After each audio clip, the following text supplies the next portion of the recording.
예수님께서 십자가에 달려 돌아가실 때 성소의 휘장이 위에서 아래로 찢어졌습니다. 휘장은 이 예루살렘 성전 안에, 그 당시에는 예수님께서 돌아가실 때는 성막 시대가 아니라 성전 시대였기 때문에 성전 안에서 성막의 기능과 마찬가지 역할을 했습니다. 이 휘장이 지성소와 성소를 구분짓는 그런 가림막이었죠. 성소에는 제사장들이 날마다 들어가서 매일 행해야 할 직무를 했습니다. 등불을 갈고 또 그 재를 치우고 떡을 갈기도 하고 여러 가지 일을 매일매일 감당을 했습니다. 그렇지만은 지성소에는 함부로 들어갈 수가 없었습니다. 대제사장이 1년에 단 한 번 유대인들의 달력으로 7월 10일 대속죄일, 속죄일에만 들어가서 백성들의 죄를 위해서 제사할 수 있었습니다. 하나님의 임재가 있는 곳이기 때문에 함부로 들어오지 말라고 하나님께서 직접 명령을 하시죠. 레위기 16장 2절에 이렇게 말씀을 합니다. 여호와께서 모세에게 이르시되 네 형 아론에게 이르라. 성소의 휘장안, 이 성소의 휘장안이 바로 지성소입니다. 법궤위 속죄소 앞에 아무 때나 들어오지 말라. 그리하여 죽지 않도록 하라. 이는 내가 구름 가운데에서 속죄소 위에 나타남이니라.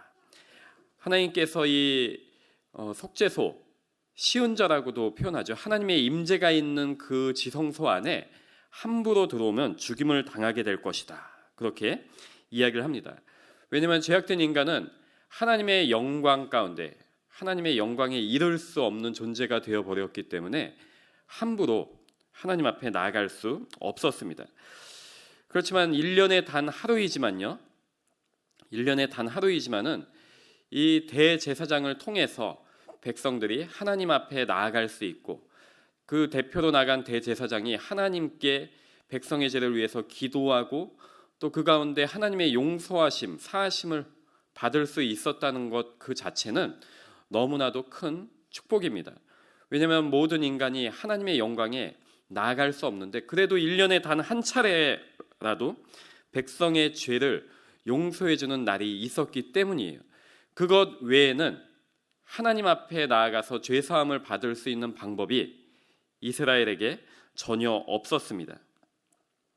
그런데 이 속죄 제사는 사실 죄를 없애는 것이 아닙니다. 죄를 없애는 것이 아니라 죄를 기억나게 하고 죄를 깨닫게 해주는 그러한 역할을 했습니다. 히브리서 10장 3절 4절에 이렇게 말씀을 해요. 그러나 이 제사들에는 해마다 죄를 기억하게 하는 것이 있나니 이는 황소와 염소의 피가 능히 죄를 없이 하지 못함이라. 제사 자체가 죄를 없애준 것이 아닙니다. 제사를 지냄으로 말미암아 죄를 깨닫게 하고, 내가 죄사함 받아야 하는 존재구나, 내 죄가 이렇게 크구나, 1년 동안 쌓여진 죄가 또 이렇게 많구나, 그것을 깨닫게 하고 또 그 죄를 사해 주실 존재가 필요함을 알도록 하나님께서 이 제사를 만들어 놓으셨습니다. 그래서 이 속죄 제물은 장차 오셔서 인간의 죄를 위해서 십자가에 달리실 그 주님을, 예수님을 의미하기도 했죠. 사람들은 이 제사를 지내면서 정말 내가 죽을 수밖에 없는 죄인이고 누군가 나를 위해서 죽어야 함을 철저히 깨닫도록 하나님께서는 이 제사를 만들어 놓으셨습니다. 그리고 마침내 하나님이 약속하신 때가 되어서 예수님께서 이 땅에 오시고 십자가에 달려 돌아가십니다. 그리고 그 순간에 예수님께서 십자가에 달려 마지막으로 큰 소리를 지르고 돌아가시는 그 순간에 성소의 휘장이, 이 지성소를 가리고 있던 그 휘장이 위에서부터 아래로 찢어졌다고 성경이 증거합니다. 이 기록은 성경의 마태, 마가, 누가복음 모두의 기록이 되어 있어요. 그만큼 중요한 사건이라는 것입니다.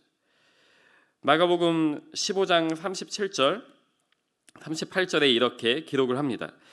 예수께서 큰 소리를 지르시고 숨지시니라. 이에 성소 휘장이 위로부터 아래까지 찢어져 둘이 되니라. 이 성전의 휘장, 성소의 휘장은 일반 그냥 커튼이 아닙니다. 당시에 이 여러 실로 엮어서 만든 줄로 또 그 줄을 계속 엮어서 만들어서 두께가 4인치가 넘는 그러한 두께였습니다. 그리고 기록에 의하면 그것을 옮기기 위해서는 300명 가까운 제사장들이 함께 옮겼다고 해요. 한번 물에 적셨다가 말리고 그것을 옮겼다고 하는 그러한 기록이 있습니다. 너무나도 큰 크기이고 무거웠기 때문에 많은 사람이 동원이 되었던 것이죠. 여러분, 이 휘장이 위에서부터 아래로 찢어졌습니다. 이것은 밑에서 사람들이 인위적으로 찢지 못한다는 것을 이야기하고 있어요. 그리고 또 위에서부터 아래로 찢어졌다는 것은 이게 결코 낡아서 찢어질 수 있는, 자연적으로 찢어질 수 있는 그러한 것이 아닙니다. 여러분, 집에서도 뭐 커튼 예전에 늘어놓으면은 낡으면 어디부터 찢어지죠? 밑에부터 찢어져요. 애들이 막 들락날락거리고 만지고 해서 밑에부터 찢어집니다.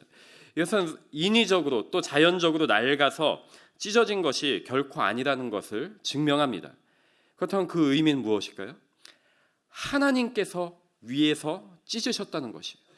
예수님께서 십자가에 달려 돌아가시는 그 순간에 하나님께서 그 휘장을 친히 하나님의 방법으로 찢어 놓으신 것입니다. 그것을 통해서 이제 막혀 있었던 지성소가 보이게 되고 막혀 있었던 그곳에 들어갈 수 있는 길이 영원히 열리게 된 것입니다.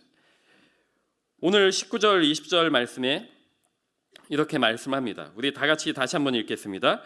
그러므로 형제들아, 우리가 예수의 피를 힘입어 성소에 들어갈 담력을 얻었나니 그 길은 우리를 위하여 휘장 가운데로 열어놓으신 새로운 살 길이요 휘장은 곧 그의 육체니라. 아멘.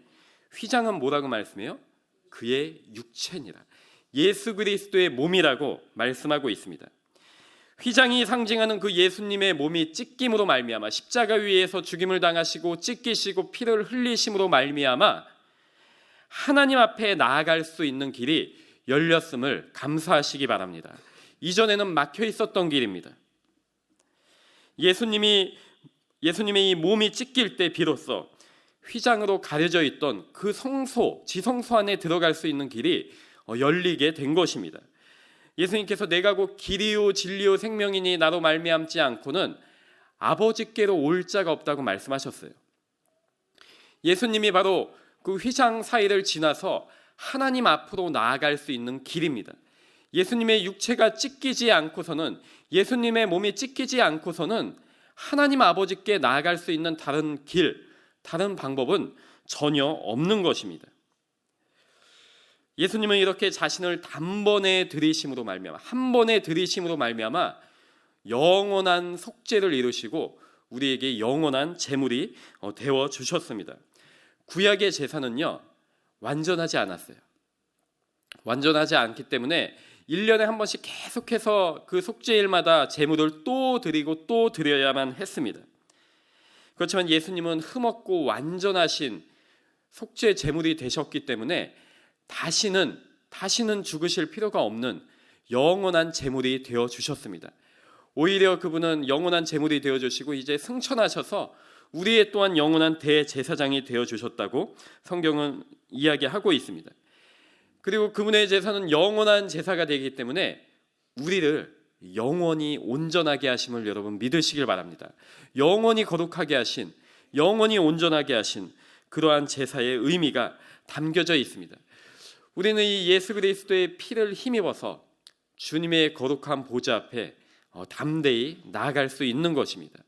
우리가 늘 예배하고 늘 기도할 수 있는 것, 우리의 믿음이 좋아서가 아니라 우리를 위해서 영원한 제물이 되어주신, 영원히 거룩하고 온전하게 하신 그 그리스도의 은혜가 있기 때문에 우리가 오늘 이 아침에도 예배하고 기도할 수 있다는 것이에요.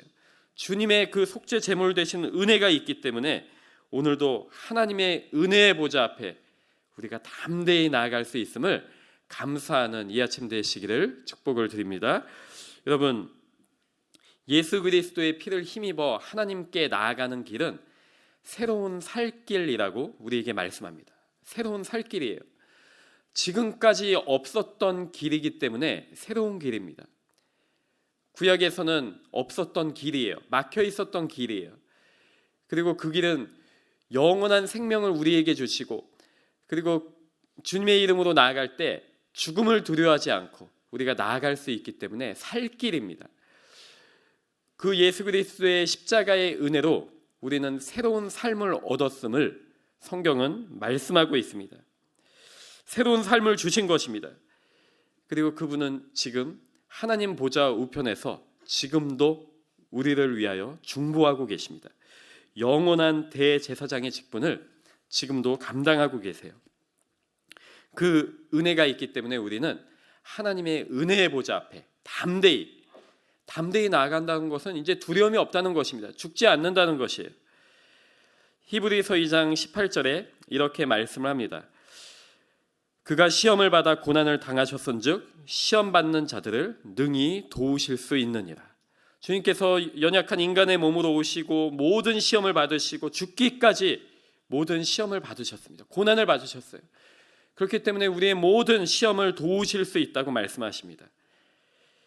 히브리서 4장 15절에서도 똑같이 말씀하십니다. 우리 다 같이 한번 읽겠습니다. 우리에게 있는 대제사장은 우리의 연약함을 동정하지 못하실 이가 아니요 모든 일에 우리와 똑같이 시험을 받으시니로되 죄는 없으시니라. 죄가 없으신 주님께서 우리의 연약함을 동정하시고 모든 일에 똑같은 시험을 받으신 주님께서 오늘도 우리와 함께 하시고 우리의 연약함을 돕고 계십니다. 우리의 연약함을 아시는 주님, 우리와 마찬가지로 정말 모든 시험을 받으신 주님, 죽기까지 낮아지신 주님께서 우리를 위해서 간구하시고 돕고 계시는 것이죠. 그 은혜로 우리는 지금 위대한 대제사장 예수 그리스도의 이름으로 주님 앞에 나아가고 기도하고 지성소에 들어갈 수 있는 것입니다. 하나님을 만날 수 있는 것입니다. 누구의 이름을 통해서요? 예수 그리스도의 이름을 통해서만 우리는 그 주님의 임재 앞에 나아가 예배하고 하나님을 만날 수 있습니다. 우리 교회 인근에 아주 큰 회사가 있습니다. 그래서 여러분들 새벽에 오실 때도 늘 이렇게 차들이 많이 있죠. 교인뿐만 아니라 더 많은 차들이 회사를 들락날락합니다. 이 인공심장을 만드는 회사예요. 에드워드라고 하는 그러한 회사가 있습니다. 규모가 엄청 크고 그 안에 복지시설도 잘 돼 있습니다. 그래서 그 안에 이제 유명한 커피, 포톨라 커피가 그 안에 있어요. 여러분, 포톨라 커피가 있는데 저희 교회 성도님이 그곳에서 일해서 한번 찾아갈 기회가 있었습니다. 커피가 좋다는, 그리고 딴 데는 그 커피가 한 4불 정도 하는데 거기는 2불이에요. 그래서 그분을 만나면 커피를 마실 수 있구나 하고 가서 문 앞에서 연락을 하니까 그분이 이렇게 나오셔서 우리 교역자 몇 분을 이제 데리고 들어갔습니다. 들어가서 커피를 마시니까 너무 좋은 거예요. 그래서 나중에 한번 또 가야겠다고 생각하고 신 목사님과 제가 둘이서 담대히 갔습니다. 회사에 가서 사실 그분을 만나러 간 건 아니고 그냥 그분 이름을 이야기하면 들어갈 수 있지 않을까 하는 기대에 가서 우리가 미스터 리를 안다. 그러니까 좀 이렇게 표정이 황당하다는 표정이에요. 전화해서 그분을 나오라고 하라는 거예요. 그래서 좀 살짝 당황했죠. 저희는 이름만 되면은 당연히 들여보낼 줄 알았어요. 전화를 했는데 전화를 안 받아요, 이분이. 그래갖고 너무 창피해가지고 약속이 취소돼서 나중에 다시 오겠다고 하고 뒤도 안 돌아보고 도망 나왔습니다. 그분이 계실 때는 그분과 함께 담대히 들어가고 뭐 창피한 것도 없고 딱 들어가서 떳떳하게 커피도 2불 주고 마시고 그랬었는데 안 계시니까 들여보내주지를 않는 거예요. 그 직원이 나와서 함께 들어가야 들어갈 수가 있는 곳이기 때문입니다. 여러분, 우리가 하나님의 은혜의 보좌에 들어갈 수 있는 이유는 하나님의 아들 예수 그리스도께서 영원한 대제사장이 되어서 우리를 그분 앞으로 인도해 주기 때문입니다. 우리가 언제든지 그분의 도움이 필요할 때, 때를 따라 돕는 은혜가 필요할 때 그분을 콜하면은, 그분을 부르면은 언제든지 하나님 앞으로 인도해 주시는 것입니다. 하나님의 은혜의 그 때를 따라 돕는 은혜가 필요 없는 때는 우리는 어느 순간도 없습니다. 영원한 대제사장이기 때문에 언제나 우리를 위해서 준비하고 계시고 대기하고 계시고 우리가 부를 때마다 주님은 응답하십니다. 이 구약의 대제사장은 1년에 단 한 번이에요. 언제나 백성의 재료를 가지고 들어간 것이 아니에요. 하나님의 정하신 그때 정하신 방법으로만 들어갈 수 있었고, 다른 때에 들어가거나 자기 마음대로 들어가면 죽임을 당할 수밖에 없었습니다. 그렇지만 주님께서는 영원한 속죄를 이루시고 영원한 대제사장이 되셨기 때문에 우리가 언제나 아무 때나 주님을 부르기만 하면 주님께서 우리를 하나님의 은혜의 보좌 앞으로 인도하시고 우리를 위해 중보하시고 강구하고 계시는 그 은혜의 주님, 십자가의 사역으로서 우리를 인도해 주심을 언제나 감사하시고 그 은혜와 특권을 누릴 수 있는 우리 귀한 성도님들 되시기를 축복을 드립니다. 여러분, 우리는 이 은혜를 누려야만 합니다. 은혜를 알고도 누리지 않으면 안 돼요. 이 예수 그리스도의 십자가는 오늘 우리에게 주시는 은혜들이 있습니다. 그것은 먼저 우리를 참 마음과 온전한 믿음으로 하나님 앞에 나아갈 수 있도록 도우십니다. 22절에 그렇게 말씀하세요. 우리가 마음에 뿌림을 받아 악한 양심으로부터 벗어나고 몸은 맑은 물로 씻음을 받았으니 참 마음과 온전한 믿음으로 하나님께 나아가자. 예수 그리스도의 피가 우리의 심령을, 우리의 마음을 깨끗하게 하심을 믿으시길 바랍니다. 뿐만 아니라 우리의 행실을 깨끗하게 합니다. 우리의 마음만 바뀌는 것이 아니에요. 우리의 삶이 바뀝니다. 하나님이 기뻐하시는 삶을 살 수 있도록, 또 하나님이 싫어하시는 그 죄에서 떠나도록 우리의 행실이 바뀌게 되는 것입니다. 에스겔 36장 25절 27절에서 이렇게 말씀을 해요. 맑은 물을 너희에게 뿌려서 너희로 정결하게 하되 곧 너희 모든 더러운 곳에서와 모든 우상 숭배에서 너희를 정결하게 할 것이며 또 생의 영을 너희 속에 두고 새 마음을 너희에게 주되 너희 육신에서 굳은 마음을 제거하고 부드러운 마음을 줄 것이며 또 내 영을 너희에게 두어 너희로 내 율례를 행하게 하리니 너희가 내 규례를 지켜 행할지라. 맑은 물을 너희에게 뿌려서, 이것을 통해서 성령이 우리에게 오시는 것입니다. 예수 그리스도의 보혈을 통해서 성령이 우리 안에 거하시게 되시고 그 피가 우리 안에 뿌려질 때 우리의 마음을 새롭게 하시고 새 영을 부어주십니다. 뿐만 아니라 주님의 말씀에 순종할 수 있도록, 주님의 규례를 지켜 행할 수 있도록 우리의 굳은 마음을 부드럽게 바꾸어 주시겠다고, 정말 온유한 마음으로 주님을 향한 마음으로 바꾸어 주시겠다고 말씀해 주십니다. 이것은 우리에게 온전한 믿음을 주신다는 것이죠. 그 온전한 믿음은 마음의 변화뿐만이 아니라 행함이 있는, 순종이 있는 믿음으로 우리를 인도하신다는 것이에요. 예수 그리스도의 보혈은 오늘 우리에게 행함이 있는 믿음, 삶으로 살아내는 믿음을 주는 담대한 능력을 우리에게 주시는 것입니다. 또한 예수의 십자가는 우리가 믿는 도리의 소망을 굳게 붙잡도록 우리에게 은혜를 주십니다. 우리의 믿는 도리의 소망 무엇이죠? 영원한 구원의 소망입니다. 그 영원한 구원의 소망을 바라보면서 우리는 오늘도 때때로 어려움이 있고 환난이 있고 시련이 있고 아픔이 있지만은 우리를 부활케 하실 그 주님, 부활하여 만나게 하실 그 주님의 은혜를 소망하면서 하루하루 살아가고 견뎌내는 것입니다. 비록 이 땅에서 어려움이 있지만은 주님이 다시 오실 그 약속을 우리가 바라보는 것이죠. 우리를 다시 살리실 뿐만 아니라 이 땅을 새롭게 하실 그 소망, 그것을 우리가 붙들고 살아가는 것입니다. 여러분, 우리는 십자가를 견디신 그 주님, 십자가에서 죽기까지 순종하신 그 주님을 바라볼 때 우리는 인내하며 또 소망 가운데 살아갈 수 있습니다. 소망이 있을 때 시험과 연단을 견디고 마침내 그것을 성취하게 됩니다.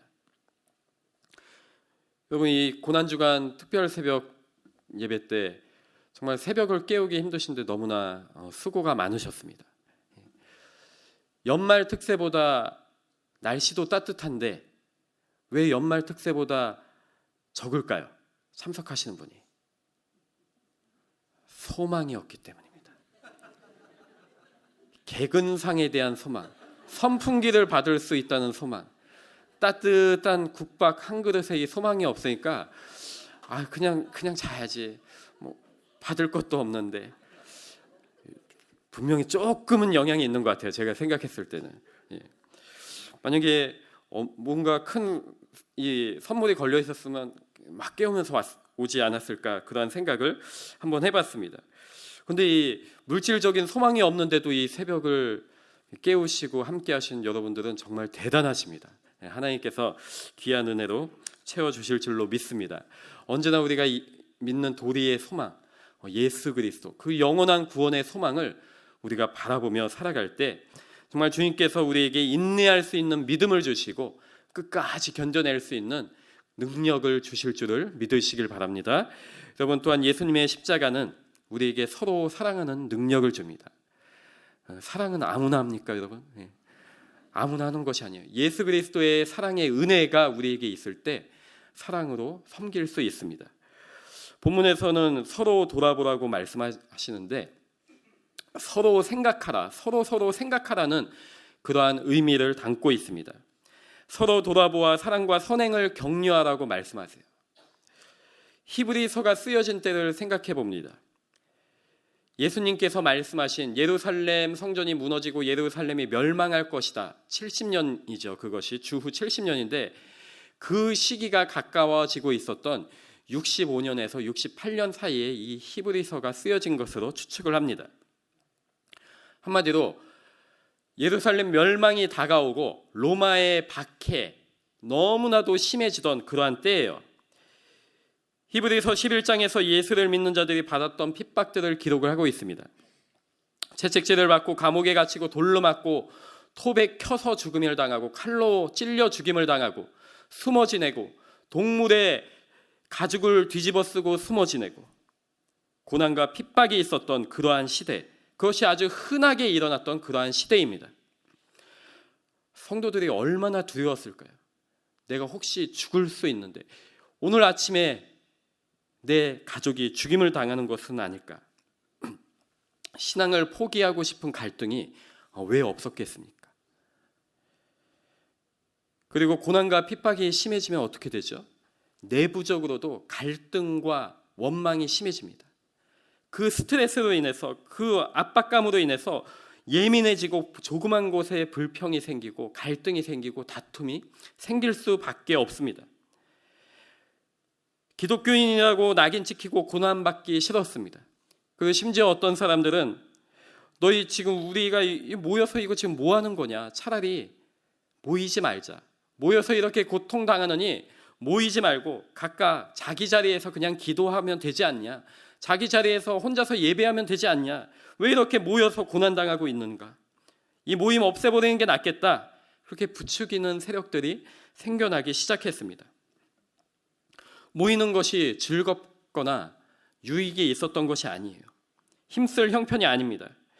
그러나 그러한 순간에도 하나님은 모이기에 힘쓰라고 말씀하십니다. 서로 돌아보고 생각하고 사랑과 선행으로 격려하라고 말씀하고 있습니다. 그날이 가까움을 볼수록 더욱 그리하라고 말씀하세요. 당시의 그날은 예루살렘이 멸망할 그날입니다. 얼마 남지 않았어요. 이제 그들이 나라가 멸망하고 어떻게 흩어지고 어떻게 살아야 될지 모르는 그날이 다가오고 있는데 그러함에도 모이고 돌아보고 사랑하라고 이야기합니다. 궁극적으로는 예수님이 다시 오실 날을 기다리는 우리에게 그날이 다가올수록, 주님이 다시 오실 그날이 다가올수록 서로 돌아보고 사랑과 선행으로 격려하라고 말씀합니다. 베드로도 같은 말을 하죠. 만물의 마지막이 가까웠으니 정신을 차리고 깨어 기도하라. 서로 뜨겁게 사랑하라. 서로 원망 없이 대접하고 은사를 받은 대로 서로 봉사하라. 서로 섬겨라. 우리에게 말씀하고 있습니다. 마지막 때에는 모두가 자기 자신만을 사랑하는 때입니다.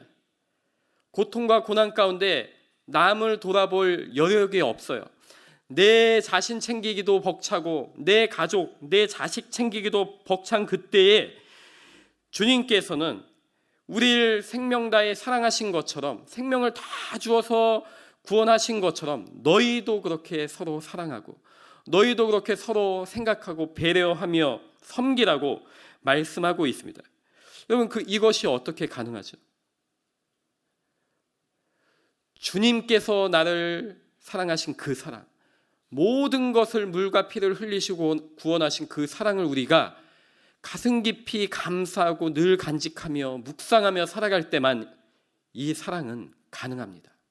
주님께서 우리를 위해 모든 것을 주셨으니 너희도 이렇게 사랑하라 말씀하신 것처럼, 너희도 내 이웃을 너희의 몸같이 사랑하라 말씀하신 것처럼 그렇게 사랑하라, 섬기라 말씀하고 있습니다. 사도 바울은 로마서 15장에서 너희도 서로 받으라 그렇게 말씀하죠. 그리스도께서 우리를 받아주신 것처럼 너희도 서로 받으라 말씀하십니다.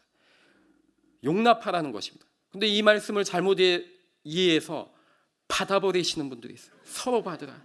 예. 그렇게 받으라는 것이 아니라 용납하라는 것입니다. 마지막 때에. 여러분 집에 가서 받으시지 마시고 용납하십시오. 여러분 당시에 이 환난과 핍박으로 인해서 마음 상한 사람들이 얼마나 많았을까 생각을 해보십시오. 어떤 분들은 가족을 잃기도 했을 것입니다. 가족이 굶주려서 화가 난 분들도 있을 거예요. 그 살아남은 내 가족 챙기는 것만도 벅찬 거죠. 그러나 예수 십자가의 능력으로 그 고난을 이겨냈습니다. 그리고 이 말씀에 순종했기 때문에 지금까지도 복음은 증거되고 있는 것이고 지금까지도 교회는 든든히 세워진 것, 그리고 그 안에 우리가 있다는 것을 보게 됩니다. 여러분 우리에게도 환난이 있고 핍박이 있죠. 각자가 다르지만은 다 자기가 겪는 어려움과 또 슬픔들, 환난들이 우리에게 있습니다. 그것으로 인해서 나 돌아보기도 벅차고 정말 내 가족 챙기는 것만도 힘든데 그리스도께서 우리를 위해서 모든 것을 내어주신 것처럼 먼저는 믿음의 가족들을 향해서 우리 성도를 향해서 돌아보고 격려하고 위로하고 세워줄 수 있는 그런 아름다운 공동체 될 수 있기를 소망을 드립니다. 여러분 예수님의 십자가는 바로 이 온전한 믿음의 능력을 우리에게 주시고요, 흔들리지 않는 이 소망을 붙들 수 있는 능력을 주시고 서로 돌아보며 사랑할 수 있는 능력을 우리에게 주십니다. 바로 이 믿음과 소망과 사랑을 주세요. 이 세 가지는 항상 있을 것이라고 바울은 이야기합니다. 그러나 그 중에 제일은 무엇이죠? 사랑이라고 말씀하십니다. 예수 그리스도의 십자가는 하나님과 우리 사이만을 화목하게 한 것이 아닙니다. 바로 우리가 서로 사랑할 수 있도록, 원수까지도 사랑할 수 있도록 우리의 막힌 담을 허물어 주셨습니다. 지성소에 들어갈 수 있는 휘장만 찢으신 것이 아니라 우리 안에 있는 막힌 담들을 허물도록 은혜를 주신 것이 바로 십자가의 능력입니다. 그러나 우리는 연약해서 이 담을 허물면 또 쌓고 또 쌓고 해요. 만약에 우리가 일부러 억지로 담을 계속 쌓아가고 있다고 한다면은 예수 그리스도의 십자가의 능력을 부인하는 것입니다. 그러할 때마다 여러분 우리는 휘장을 찢으신 주님을 바라봐야 합니다. 막힌 담을 허무신 주님을 바라봐야만 합니다. 나를 위해서 휘장을 찢으시고 육신을 찢으시고 하나님의 은혜의 보좌 앞에 나아갈 수 있도록 살 길을 열어주신 주님, 그 새로운 살 길을 우리가 걸어가며 생명 있는 삶을 살 수 있는 주님의 방법으로 믿음과 소망과 특별히 사랑하며 살아갈 수 있는 저와 여러분 될 수 있기를 주님의 이름으로 축복을 드립니다.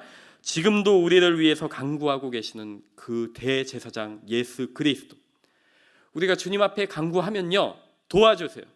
하나님, 나에게 막힌 담이 있습니다. 내 가족을 향해서, 성도를 향해서, 이웃을 향해서 막힌 담이 있습니다. 주님, 그 십자가의 은혜로 다시 한번 찢으시고 허물어 주옵소서. 주님의 도움을 구할 때 365일 순간순간 우리를 위해서 계속 간구하고 계시는 그 주님께서 오늘도 이 시간에 우리를 도우시고 막힌 담을 허무시고 사랑으로 하나 되는 공동체를 위해서 은혜 주실 것을 믿고 담대히 주님 앞에 기도하며 또 행함이 있는 믿음으로 사랑으로 섬기며 나아갈 수 있는 우리 귀한 복된 성도님들, 주님의 십자가의 은혜로 하루하루 살아가는 우리 디사이플 교회 될 수 있기를 축복을 드립니다.